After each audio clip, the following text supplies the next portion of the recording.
Hi guys, ఇప్పుడే అంటే మన వ్యాంపైర్ పళ్ళు అరుపులు కేకలు ఇప్పుడే మన థామా మూవీ చూసి రావడం జరిగిందనమాట. మన mad dog horror comedy universe నుంచి ఈ సినిమా రావడం జరుగుతుంది అండ్ మీకు తెలిసే ఉంటది కదా, this movie has connections with the previous parts స్త్రీ కానీ, స్త్రీ 2 కానీ, బేడియా కానీ అండ్ ముంజియా కానీ. ఈ 4 సినిమాలు కనుక మీరు చూడకపోయి ఉంటే ఈ కనెక్షన్లు మీకు డెఫినెట్ గా అర్థం కావు. కొంతమంది క్యారెక్టర్ అసలు ఎందుకు వస్తున్నారు, ఈ సీన్లు ఏంట్రా, అసలు ఏం జరిగిందిరా అన్న కన్ఫ్యూజన్ లో జుట్టు పీక్కునే ఛాన్సెస్ ఉంటాయి. అలా అని ఓ పిచ్చిగా సూపర్ గా ఇంటర్లింక్ చేసి ఆ స్టోరీని ఒక సూపర్ వేలో కనెక్ట్ చేస్తూ ముందుకు తీసుకొచ్చారు కదరా ఈ స్టోరీని అనేంత రేంజ్ లో ఆ కనెక్షన్స్ ఏం లేవు బాబు.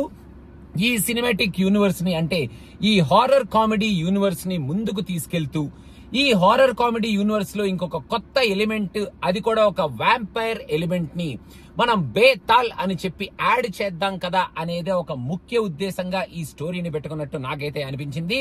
ఎందుకంటే ఈ సినిమాలో వాళ్ళు చూపించిన విఎఫ్ఎక్స్ కానీ, ఆ టోటల్ ప్రెజెంటేషన్ ఆఫ్ వ్యాంపైర్స్ కానీ, ఆ ఫైట్స్ కానీ, కొన్ని యాక్షన్ సీక్వెన్సెస్ అండ్ మెయిన్ గా మన రష్మికాని, ఆయుష్మాన్ ని, ఆల్సో మన విలన్స్ ని, ఆ బేతాల్ కాస్ట్ మొత్తాన్ని వాళ్ళు చూపించడం బాగానే చూపించారు. కానీ ఈ సినిమా స్టోరీలో అంత దమ్ము లేదేమో అని నాకైతే అనిపించింది. ఎందుకంటే this is a completely predictable story అన్నమాట. మనం యాక్చువల్ గా ఈ స్టోరీలో మన ప్రీవియస్ పార్ట్స్ అంటే స్త్రీ కానీ, స్త్రీ 2 నుంచి కానీ వచ్చే అంత కైండ్ ఆఫ్ ఎంటర్టైన్మెంట్ కూడా కొంచెం తక్కువే ఉందేమో అని కూడా నా ఫీలింగ్. ఫస్ట్ నుంచి లాస్ట్ వరకు ఈ సినిమా చూసేటప్పుడు అంత ఎంటర్టైన్మెంట్ కానీ, అంత ఎక్సైట్మెంట్స్, చిల్స్ అండ్ థ్రిల్స్ కూడా ఈ సినిమాలో కొంచెం తక్కువే ఉన్నాయి. ఎందుకంటే ఈ స్టోరీ చాలా ప్రిడిక్టబుల్ గా, చాలా లీనియర్ గా మనకి ముందుకు వెళ్ళిపోతూ ఉంటది తప్ప ఈ స్టోరీలో మనం కొంచెం ట్విస్ట్ అండ్ టర్న్స్ కానీ, ఆ కనెక్షన్ పాయింట్స్ వచ్చినప్పుడు అబ్బా ఏమైనా ఈ పాయింట్ కనెక్ట్ చేశారా ఆ ప్రీవియస్ మూవీస్ కి అన్న కైండ్ ఆఫ్ ఫీలింగ్ కానీ, అన్న కైండ్ ఆఫ్ ఎక్సైట్మెంట్ కానీ అంతగా ఏమీ కలగదు. బట్ ఓవరాల్ గా ఈ mad dog cinematic universe, horror comedy universe లో ఒక మంచి ఎలిమెంట్ ని తీసుకొచ్చి నెక్స్ట్ పార్ట్స్ ఏవైతే రాబోతున్నాయో ఈ హారర్ కామెడీ యూనివర్స్ లో వాటికి ఒక స్ట్రాంగ్ ఫౌండేషన్ అయితే వేశారు కదరా అనేటట్టు సినిమా మొత్తానికి highlight portion is the post and end credit scene అనమాట. అంటే ఎండ్ అంటే టైటిల్స్ అయిపోయే వరకు ఏం వెయిట్ చేయక్కర్లేదు. లాస్ట్ లో అనేదో పాట వస్తుంది, ఆ పాట ముందే మన ఆ క్రెడిట్ సీన్లను అయిపోతాయి. సో మీరు చూసేయచ్చు. అండ్ ఫెంటాస్టిక్ రిఫరెన్సెస్ ఉన్నాయన్నమాట ఆ క్రెడిట్ సీన్ లో. And also excitement cliff hanger కూడా ఉంది నెక్స్ట్ పార్ట్ ఏమిటి అని మనం వేచి చూడడానికి. ఇంకా ఓవరాల్ గా ఈ సినిమా స్టార్ట్ అయినప్పటి నుంచి మనకి ఎండ్ అయ్యే వరకు ఫస్ట్ హాఫ్ లో కొంచెం ఎక్సైటింగ్ ఎలిమెంట్స్ ఉంటాయి. కాకపోతే స్టోరీలో వాళ్ళు చెప్పింది మనం అలా చూస్తూ వెళ్ళిపోవాలన్నమాట. దేనికి ఒక రీజనింగ్ కానీ, ఒక కనెక్షన్ కానీ, ఈ బేతాల్స్ కి ఒక ఎస్టాబ్లిష్మెంట్ కానీ, అక్కడ నుంచి ఈ బేతాల్స్ నేచర్ కి ఒక కైండ్ ఆఫ్ ఎక్స్ప్లెనేషన్ కానీ అలాంటి ఏ ఉండవు. వాళ్ళు అలా చూస్తూ ఉంటారు, చెప్తూ ఉంటారు, మనం చూస్తూ ఉండాలి. ఓకే ఇలా చేస్తారా వీళ్ళు, అలా చేస్తారా వీళ్ళు, మీరు చెప్తున్నారు కదా ఓకే వీ విల్ యాక్సెప్ట్ అనేటట్టు చూసుకుంటూ వెళ్ళిపోతూ ఉంటాం. యాక్చువల్ గా ఈ స్టోరీలో ఎక్సైట్మెంట్ పార్ట్ అండ్ కొంచెం entertainment part starts from the interval bang. ఆ బ్యాంగ్ చూసిన తర్వాత నెక్స్ట్ పార్ట్ ఏమిటి అంటే నెక్స్ట్ హాఫ్ ఏమిటి అనేది మనకు క్లియర్ గా అర్థమైపోద్ది. కాకపోతే ఆ హాఫ్ ని కొంచెం ఎంటర్టైనింగ్ గా, ఇంట్రెస్టింగ్ గా తీసుకురావడానికి అయితే ట్రై చేశారు. సెకండ్ హాఫ్ లో there is a wonderful exciting scene. ఆ సీన్ ఏమిటి అనేది మీకు చెప్పను, కానీ అక్కడ ఉన్న విజువల్ ఎఫెక్ట్స్ కానీ, ఆ సీన్ ప్రెజెంటేషన్ కానీ, అక్కడ ఆ సీన్ కి ఒక చిన్న ట్వైలైట్ కైండ్ ఆఫ్ కనెక్షన్ కానీ సూపర్ గా ఇచ్చారు. ఆ సీన్ ఈ సినిమా మొత్తానికి హైలైట్ అనేటట్టు ఆ 10 minute సీన్ ని మాత్రం చితక్ కొట్టి వదిలిపెట్టారని చెప్పాలి. VFX work is phenomenal in that scene. ఇంకా క్లైమాక్స్ కి వచ్చేటప్పటికే మన బేతాళ్ యక్షాసిన్ అని చెప్పి మన ఆ రాక్షసుడు ఎవడైతే ఉంటాడో,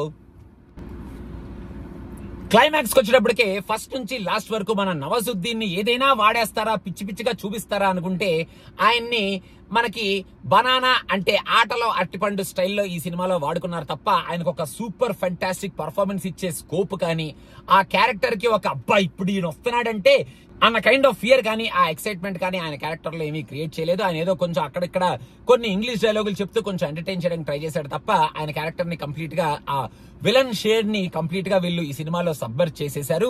మన Ayushman did a great job, చాలా బాగా చేశాడు. ఆ కామెడీ టైమింగ్ కానీ, ఆయన యాక్టింగ్ కానీ, లాస్ట్ లో ఆ హీరోయిక్ బిహేవియర్ కానీ అంతా బాగుంది. రష్మిక యాక్చువల్లీ కంప్లీట్ గా 100% మార్కులు కూడా వస్తుంది. ఎందుకంటే నిజంగానే ఆ అమ్మాయి వ్యాంపైర్ లాగానే ఉంది. ఆ పళ్ళు వేసుకొని ఆ అరుపులు కేకలు, ఆ కంప్లీట్ గా ఇలా స్టిఫ్ గా నించొని యాక్టింగ్ చేయటాలు, అంటే మరి ఎక్కడ ఓవర్ యాక్టింగ్ అంటే ఎక్సైట్మెంట్ కానీ ఎమోషన్ కానీ అలాంటి ఏమీ లేకుండా అలాగే స్టిఫ్ పేస్ పెట్టుకొని ఫస్ట్ నుంచి లాస్ట్ వరకు ఉండడాలు ఈ అమ్మాయి చించేసింది ఆ రోల్ లో. Apt performance for the apt casting in that role for Rashmika అనేటట్టు అమ్మాయి పర్ఫార్మ్ చేసింది అనమాట. పరేష్ రావల్ గారు అక్కడక్కడ కొంచెం కామెడీ అండ్ కొంచెం ఎమోషన్స్ ని చూపించి సూపర్బ్ గా యాక్ట్ చేశారు. అండ్ ఆల్సో ఈ సినిమాలో కొన్ని ప్రీవియస్ క్యారెక్టర్స్ ఉన్నాయి, అవి నేను చెప్పను. ఆ క్యారెక్టర్స్ ఏమిటి, ఆ క్యామియోస్ ఏమిటి, ఆ కనెక్షన్స్ ఏమిటి అనేది, ఎందుకంటే మీరు కనుక చూస్తే మీకు ఆ ఎక్సైట్మెంట్ అట్లీస్ట్ ఈ పోర్షన్స్ నుంచి వస్తుంది. కాబట్టి I will not talk and I will not tell అనమాట. విఎఫ్ఎక్స్ వీళ్ళు స్త్రీ 2లోనే విఎఫ్ఎక్స్ ఏ రేంజ్ లో వాళ్ళు చూపించగలుగుతారని చూపించారు. ముంజియాలో కూడా విఎఫ్ఎక్స్ వర్క్ చాలా బాగుంటది. అండ్ ఈ సినిమాలో డెఫినెట్ గా విఎఫ్ఎక్స్ వర్క్ కి మనం కుడోస్ చెప్పొచ్చు.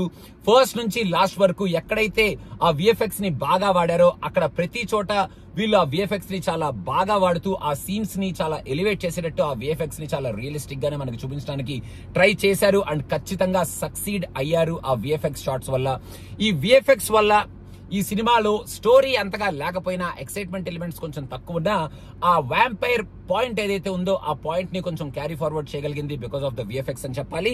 ఇంకా ఓవరాల్ గా మీరు ఎక్స్పెక్టేషన్స్ కొంచెం తక్కువ పెట్టుకోండి. స్త్రీ 2 రేంజ్ లో ఎంటర్టైన్మెంట్ ని ఎక్స్పెక్ట్ చేయకుండా, ఓకే వీళ్ళు ఈ హారర్ కామెడీ యూనివర్స్ లో ఏం చెయ్యబోతున్నారు అని కనుక తెలుసుకోవడానికి వెళ్తే మీరు డెఫినెట్ గా ఎంజాయ్ చేస్తారు. పిచ్చి పిచ్చిగా నేను చెప్పను, కానీ వాళ్ళు చూపించిన స్టోరీని మీరు యాక్సెప్ట్ చేసేసి ఓకే ఈ స్టోరీని నెక్స్ట్ పార్ట్స్ వాడుకోవడానికి ఇలా స్ట్రాంగ్ గా ఈ క్యారెక్టర్స్ ని, ఈ వ్యాంపైర్ అనే ఎలిమెంట్ ని ఈ హారర్ కామెడీ యూనివర్స్ లో ఇంట్రడ్యూస్ చేసి నెక్స్ట్ పార్ట్ కి ఒక మంచి స్ట్రాంగ్ ఫౌండేషన్ వేసి ఇప్పుడు ద హంట్ బిగిన్స్ అన్నట్టు ఒక నెక్స్ట్ పార్ట్ ని ఏ రేంజ్ లో తీసుకురాబోతున్నారు అని నెక్స్ట్ పార్ట్ కి అయితే సూపర్ ఎక్సైట్మెంట్ క్రియేట్ చేశారు కదా అన్న ఫీలింగ్ తో మీరు ఈ సినిమాని జస్ట్ పాస్ మార్క్ లేసేసి థియేటర్ లోంచి బయటకు వస్తారు. నెక్స్ట్ పార్ట్ ఎలా తీస్తారు, ఏ కనెక్షన్స్ పెట్టుకొని తీస్తారు అనేది మనం వేచి చూద్దాం. మొత్తానికి అదనమాట.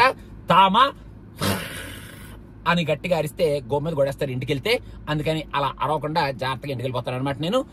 Please do subscribe to cinema పిచ్చా. Thank you so much. Bye bye.